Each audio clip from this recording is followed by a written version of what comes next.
حافظ محمد اسد اللہ صاحب۔ نحمده ونصلي ونسلم على رسوله الكريم اما بعد فاعوذ بالله من الشيطان الرجيم بسم الله الرحمن الرحيم لو انزلنا هذا القرآن على جبل لرأيته خاشعا متصدعا من خشية الله وقال النبي صلى الله عليه وسلم خيركم من تعلم القرآن وعلمه صدق اللہ العظیم۔ کیوں نہ ہو ممتاز اسلام دنیا بھر کے دینوں میں، کیوں نہ ہو ممتاز اسلام دنیا بھر کے دینوں میں، وہاں مذہب کتابوں میں، یہاں قرآن سینوں میں۔ میرے انتہائی واجب الاحترام عزیز ساتھیوں اور دوستو، السلام علیکم ورحمۃ اللہ وبرکاتہ۔ آج میں جس عنوان پر لب کشائی کرنا چاہتا ہوں وہ عظیم عنوان فضیلت قرآن ہے۔ قرآن مجید اللہ تعالیٰ کی وہ آخری کتاب ہے جس میں سابقہ تمام آسمانی کتابوں اور صحیفوں کی معتدل مناسب تعلیمات درج ہے۔ یہ کتاب کائنات کے لیے روح اور حقیقی ضابطہ حیات ہے۔ اللہ تعالیٰ نے اس کتاب کو سب سے اعلیٰ عرفہ قرار دیا، فرمایا ذالک الکتاب لا ریب فیہ، یہی وہ کتاب ہے جس میں کسی شک و شبہ کی گنجائش نہیں۔ سامعین محترم، چنانچہ میں نے قرآن سے پوچھا بتا تیرا نام کیا ہے؟ قرآن نے جواب دیا قرآن مجید، میرا نام قرآن مجید ہے۔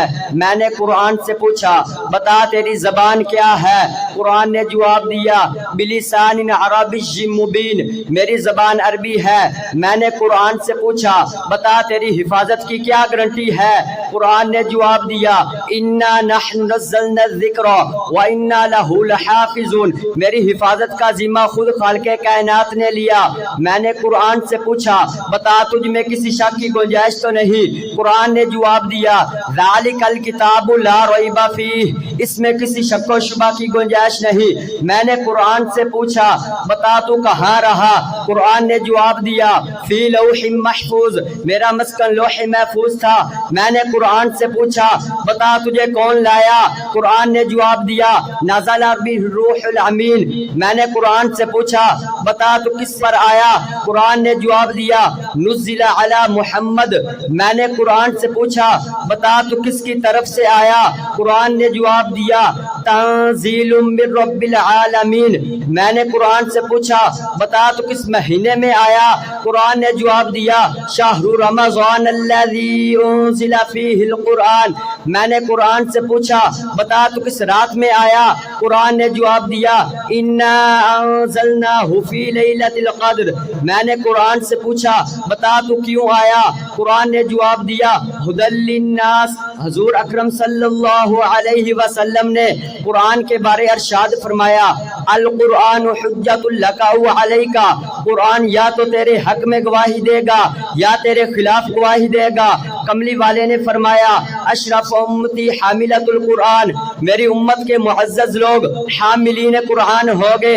خیرکم من تعلم القرآن وعلمہ، تم میں سے بہترین انسان وہ ہے جو قرآن کریم کو سیکھے اور دوسروں کو سکھائے۔ دنیا کی کتابوں میں قرآن چمکتا ہے، دنیا کی کتابوں میں قرآن چمکتا ہے، قرآن میں پھر اللہ کا فرمان چمکتا ہے۔ عادت سی بنا لے جو تلاوت قرآن کی، عادت سی بنا لے جو تلاوت قرآن کی، اللہ کی نظروں میں پھر وہ انسان چمکتا ہے۔ آخر میں دعا ہے کہ اللہ تعالی ہم سب کو قرآن والا بنائے۔ وما علینا الا البلاغ المبین۔